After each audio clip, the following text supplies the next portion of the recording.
Hello friends, welcome back to our YouTube channel. तो आज की वीडियो में हम डिस्कस करने वाले हैं पीएनएसटी एग्ज़ाम 2025 के सिलेबस के बारे में। फ्रेंड्स, आपका जो सिलेबस है वो पीएनएसटी 2024 के अकॉर्डिंग ही रहने वाला है। अब सिलेबस क्या है, तो सारा सिलेबस जो है वो आपका एनसीईआरटी बेस्ड होने वाला है, जिसमें आपने क्लास 12 से ही जो है वो पूछा जाएगा। इसमें सिर्फ इंग्लिश एंड जीके जो है वो अलग से है, बाकी आपकी केमिस्ट्री, फिजिक्स, बायोलॉजी जो है वो क्लास 12 से ही पूछने वाले हैं। जिसमें आपका बायोलॉजी जो है वो 20 मार्क्स का आएगा, आपका फिजिक्स जो है वो भी 20 मार्क्स का आएगा, एंड जो आपका केमिस्ट्री है वो भी 20 मार्क्स का आने वाला है, एंड आपका इंग्लिश एंड जीके है ये भी आपका 20 मार्क्स का ही रहेगा। इसमें से आपका जो है आपका 100 मार्क्स का जो है वो एग्ज़ाम होने वाला है। अब सिलेबस देखने से पहले मेरी आप सभी से एक रिक्वेस्ट है कि अगर आप चैनल पर न्यू हैं तो प्लीज़ चैनल को सब्सक्राइब करें, बेल आइकन को प्रेस करें, जिससे आपको पीएनएसटी से रिलेटेड क्लास एंड इन्फॉर्मेशन जो है वो टाइम से मिल सके।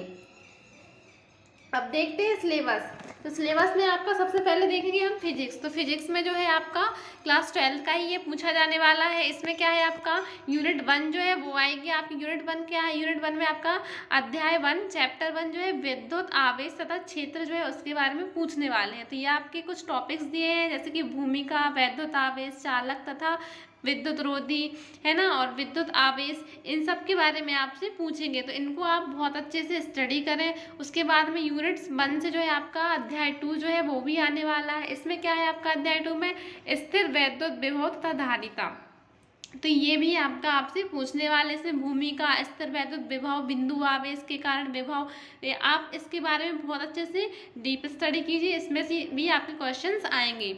अब यूनिट 2 जो है, यूनिट 2 में क्या है, आपका अध्याय 3 जो है उसमें क्या है, आपकी विद्युत धारा है। तो विद्युत धारा की भूमिका क्या होती है, विद्युत धारा, चालक में विद्युत धारा, ओम का नियम, इलेक्ट्रॉन का अपव्यय एवं प्रतिरोधकता का उद्गम जो है, ओम के नियम की सीमा, ये सब जो है आपसे पूछने वाले हैं। आप इनको बहुत अच्छे से स्टडी करें। आपका यूनिट 3 जो है इसमें से चैप्टर 4, यूनिट 3 का चैप्टर 4, इसमें क्या है, गतिमान, आवेश और चुंबकत्व। तो इन सब को आप बहुत अच्छे से स्टडी करें, इसी में से आपका क्वेश्चन आएगा, इससे बाहर आपके क्वेश्चन नहीं जाने वाले। तो इसमें क्या पूछेंगे, इसकी भूमिका क्या होती है, चुंबकीय बल, चुंबकीय क्षेत्र में गति, विद्युत धारा, अवयव के कारण चुंबकीय क्षेत्र है, बायो सेवर्ट का नियम है। या आप 12th में वैसे भी पढ़ ही चुके हो, एक बार इसको अच्छे से आप पढ़ें, अपने कॉन्सेप्ट जो है वो क्लियर करें। इसके बाद में आपका चैप्टर 5 जो है चुंबकत्व एवं द्रव, भूमिका, क्षण चुंबक, चुंबकत्व, गाउस का नियम, ये सब आपको पढ़ना है। अब यूनिट 4 जो है, यूनिट 4 में आपका अध्याय 6 जो है आपका, इसमें वैद्युत चुंबकीय प्रेरण है, भूमिका इसकी, एंड फैराडे और हेनरी का प्रयोग है ना, ये सब आपसे पूछा जाएगा। अध्याय 7 जो है, अध्याय 7 जो है प्रत्यावर्ती धारा, धारा के बारे में आपसे पूछा जाएगा। प्रतिरोधक जो है वो आप वोल्टता है, धारा एवं वोल्टता का घूर्णी सदिश द्वारा निरूपण, है ना, ये सब आपसे पूछा जाएगा। आपके परिपथ जो है इनके बारे में पूछा जाएगा, तो इनके बारे में आप अच्छे से स्टडी कर लें। यूनिट 5 जो है इसमें से अध्याय आपका 8 जो है वैद्युत चुंबकीय तरंगे, इसकी भूमिका क्या होती, विस्थापन धारा क्या होती, वैद्युत चुंबकीय तरंगे क्या है, वैद्युत चुंबकीय स्पेक्ट्रम क्या, ये सब आपसे पूछा जाने वाला है। अब आपका यूनिट 6 जो है उसमें अध्याय आपका 9, जिसमें किरण प्रकाश की एवं प्रकाशिक यंत्र, इसमें भूमिका, गोलीय दर्पण, इन सब के बारे में, परावर्तन, अपवर्तन, प्रिज्म परावर्तन, लेंस जो है इनके बारे में आप डीप स्टडी कीजिए अच्छे से। आपका अध्याय 10 जो है इसमें तरंग प्रकाश की है, जो पूछा जाने वाला है। इसमें हाइगेस का सिद्धांत, हाइगेस के सिद्धांत के उपयोग, है ना, और ये सब आपसे व्यतिकरण, प्रकाश तरंगे, इन सब के बारे में आपसे पूछा जाएगा। यूनिट 7 जो है इसमें अध्याय आपका 11 आ जाएगा, इसमें विकिरण तथा द्रव्य की द्वैत प्रकृति, इसमें इलेक्ट्रॉन के बारे में आ जाएगा, है ना, तरंग, प्रकाश तरंग सिद्धांत, आइंस्टीन का प्रकाश, है ना, ये सब आपसे पूछे जाने वाले हैं टॉपिक आपसे। यूनिट 8 जो है इसमें क्या है, आपका अध्याय 12 है, इसमें परमाणु, भूमिका, एल्फा का प्रकीर्णन है तथा परमाणु का आपका रदरफोर्ड नाभिकीय मॉडल, इन सब के बारे में आपसे आएगा। डी ब्रोगली समीकरण जो है इसके बारे में आप अच्छे से पढ़ लीजिए, है ना। अध्याय 13 जो है इसमें नाभिक है, नाभिक की क्या भूमिका है, परमाणु द्रव्यमान, है ना, ये आप केमिस्ट्री में भी पढ़ेंगे और फिजिक्स में भी पढ़ेंगे। तो ये बहुत, जो लास्ट की यूनिट जो है वो बहुत ईजी होने वाली, इसलिए आप इसको अच्छे से एक बार फिर से रिवाइज कर लीजिए। अभी आपने एग्जाम वैसे भी दिया है 12th का, तो आपको बहुत सारी चीज़ें याद होंगी, तो आप एक बार अच्छे से डीप स्टडी एक बार कर लीजिए। उसके बाद में आप अध्याय 14 देखेंगे, इसमें अर्धचालक, इलेक्ट्रॉन की है ना, पदार्थ, युक्तियाँ तथा सरल परिपथ, भूमिका, धातुओं, चालकों तथा अर्धचालकों का वर्गीकरण, ये सब आपसे पूछा जाने वाला है। आप अपनी एनसीईआरटी बुक खोल लें और उसमें देखें, आपको ये सब मिलने वाला है। ये जितनी भी यूनिट दिए हैं सेम वही यूनिट है, तो आपको आपकी एनसीईआरटी से डीप स्टडी करनी है ना। उसके बाद में हम देखते हैं केमिस्ट्री का, रसायन शास्त्र केमिस्ट्री का सिलेबस। तो इसमें क्या आप यूनिट 1 जो है आपकी विलयन है, तो यूनिट 1 है विलयन। तो इसमें विलयनों के प्रकार, विलयनों की सांद्रता को व्यक्त करना, विलेयता, द्रवी विलयनों का वाष्प दाब, आदर्श एवं अनादर्श विलयन, ये सब आपको अच्छे से पढ़ना है। यूनिट 2 जो है आपकी वो क्या है, वैद्युत रसायन है। तो इसमें वैद्युत रासायनिक सेल, गैल्वेनी सेल, नेंस्ट समीकरण जो है आपका, वैद्युत अपघटनी विलयन जो है, ये सब आपसे पूछा जाने वाला है। यूनिट 3 जो है वो क्या है, रासायनिक बलगतकी है।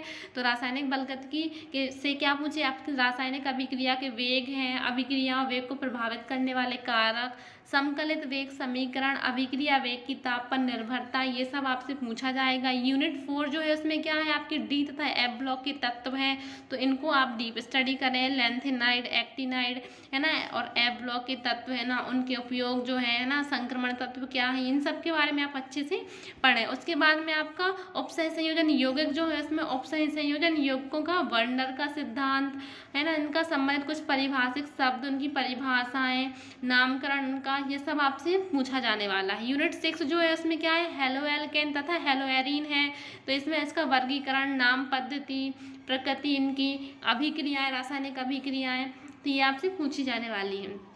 उसके बाद में यूनिट 7 जो है उसमें क्या है, एल्कोहल, फिनॉल एवं ईथर है, इनका वर्गीकरण, नाम पद्धति है ना, संरचनाएं, एल्कोहल तथा फिनॉल की रचना, ये सब आपसे पूछा जाने वाला है। यूनिट 8 जो है, यूनिट 8 में आपका एल्डिहाइड, कीटोन, कार्बोक्सिलिक अम्ल, ये सब आपसे पूछा जाएगा। कार्बोनिल युग्म का नामकरण एवं संरचना, एल्डिहाइड एवं कीटोनों का विरचन, भौतिक गुणधर्म, रासायनिक गुणधर्म है ना, और आपका कार्बोक्सिलिक अम्ल बनाने की विधियां, भौतिक गुण, रासायनिक गुण, ये सब आपसे पूछा जाएगा। यूनिट 9 जो है इसमें एमीन है, तो एमीन के बारे में आपको अच्छे से डीप स्टडी करनी है। आप अपनी एनसीईआरटी बुक लें और उससे अच्छे से स्टडी करें। यूनिट 10 जो है आपकी उसमें जैव अणु है, तो इसमें carbohydrate, protein, enzyme, vitamin, nucleic अम्ल और हार्मोन, इन सब के बारे में आपको पढ़ना है।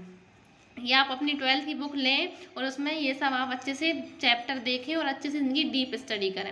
और आपको टेंशन लेने की ज़रूरत नहीं है, आप ज़्यादा लोड ना लें। मैं आपको कल से जो है आपको प्रीवियस ईयर क्वेश्चन पेपर जो है वो सॉल्व कराऊंगी, जिससे आपको अंदाज़ा हो जाएगा कि मतलब क्वेश्चन पूछे कैसे जाते हैं और आपको स्टडी करनी कैसे है। मैं आपकी क्लास भी लेने वाली हूँ, उससे पहले मैं आपको जो है सिलेबस दिखाने के बाद आपको कल से आपको प्रीवियस ईयर क्वेश्चन पेपर जो है वो सॉल्व कराऊंगी, जिससे आपको बहुत बेनिफिट मिलेगा और आपको पता चल जाएगा कि आपको कैसे पढ़ना है, कैसे क्वेश्चन आते हैं। अब बायोलॉजी, जीव विज्ञान देखते हैं, तो इसमें आपकी 5 यूनिट जो है वो दी गई है। इसमें जनन जो है, जनन में आपकी अध्याय 1 है, आपका अध्याय 1 पुष्पीय पादपों में लैंगिक जनन, अध्याय 2 है जो आपका मानव जनन। यहाँ पे जो मानव जनन है वो बहुत ज़्यादा इंपॉर्टेंट है, वेरी वेरी इंपॉर्टेंट, इसमें से बहुत ज़्यादा क्वेश्चन आते हैं। आपका अध्याय 3 जो है उसमें जनन स्वास्थ्य दिया गया है। यूनिट 2 जो है अनुवांशिकी तथा विकास, इसमें अध्याय 4 जो है वंशागति तथा विविधता के सिद्धांत है। अध्याय 5 जो है इसमें वंशागति के आणविक आधार है। अध्याय 7 जो है विकास है। आपको इसमें से एक भी यूनिट आपको मिस नहीं करनी, एक भी चैप्टर जो है आपको मिस नहीं करना है। सारे चैप्टर में से क्वेश्चन पूछे जाते हैं। कल जब मैं आपको पेपर सॉल्व कराऊंगी तो आप खुद देख सकते हैं, आपको खुद अंदाजा हो जाएगा कि सारे जो चैप्टर हैं वो बहुत इंपॉर्टेंट है। लेकिन जो आपका जनन है, जो मानव जनन है, ये वेरी वेरी इंपॉर्टेंट, इसमें से बहुत सारे क्वेश्चन जो है वो पूछे जाते हैं। मानव कल्याण में जीव विज्ञान में क्या है, मानव स्वास्थ्य तथा रोग है। मानव कल्याण में सूक्ष्म जीव है। आपका जैव प्रौद्योगिकी जो है, इसमें जैव प्रौद्योगिकी सिद्धांत एवं प्रक्रम है। जैव प्रौद्योगिकी एवं उसके उपयोग हैं। और पारिस्थितिकी जो है उसमें जीव और समष्टियाँ हैं, पारितंत्र है, जैव विविधता एवं संरक्षण है।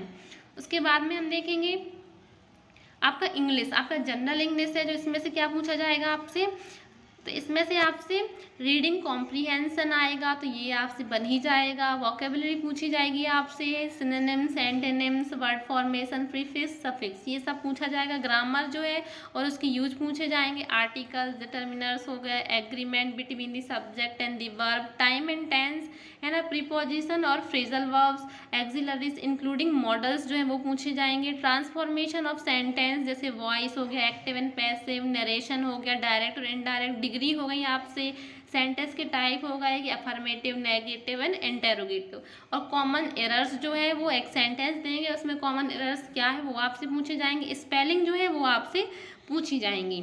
उसके बाद में जीके देखते हैं, सामान्य ज्ञान है। इसमें से आपसे क्या पूछ सकते हैं, तो इसमें समसामयिक मामले, राष्ट्रीय एवं अंतर्राष्ट्रीय महत्व की घटनाएं, भारत का इतिहास एवं भारत के राष्ट्रीय आंदोलन, भारतीय व संसार का भूगोल, भारत व सरकार का भौतिक, सामाजिक, आर्थिक भूगोल आदि, भारतीय राजनीति व शासन तंत्र, संविधान, राजनीतिक तंत्र, पंचायती राज, सार्वजनिक मुद्दे, धाराएं व अधिकार आदि, आर्थिक सामाजिक विकास, सतत विकास, गरीबी समावेशन, जनसांख्यिकी, सामाजिक क्षेत्रों में पहले आदि, पर्यावरण, पारिस्थितिकी, जैव विविधता, मौसम में बदलाव, सामान्य विज्ञान आधारित सामान्य मुद्दे, भारतीय संस्कृति से पूछे जाएंगे, राष्ट्रीय एवं अंतर्राष्ट्रीय खेलकूद, मध्य प्रदेश का इतिहास, भूगोल व राजनीति, मध्य प्रदेश का आर्थिक व सामाजिक विकास। तो ये आपका जो है ये सिलेबस हो गया, आपका ये सिलेबस रहने वाला है। आप जो है आपको मैं कल से जो है क्लास प्रोवाइड कराने वाली हूँ। सबसे पहले मैं प्रीवियस ईयर क्वेश्चन जो है वो सॉल्व कराऊंगी, उसके बाद में मैं आपको biology, physics, chemistry, English, GK सारी की सारी क्लासेस प्रोवाइड कराऊंगी। तो आप टेंशन ना लें, ठीक है। और चैनल पर बने रहें, एंड अगर चैनल पर न्यू है तो प्लीज़ सब्सक्राइब करें और वीडियो को शेयर करें और लाइक करें। मिलते हैं नेक्स्ट वीडियो में। Thanks for watching.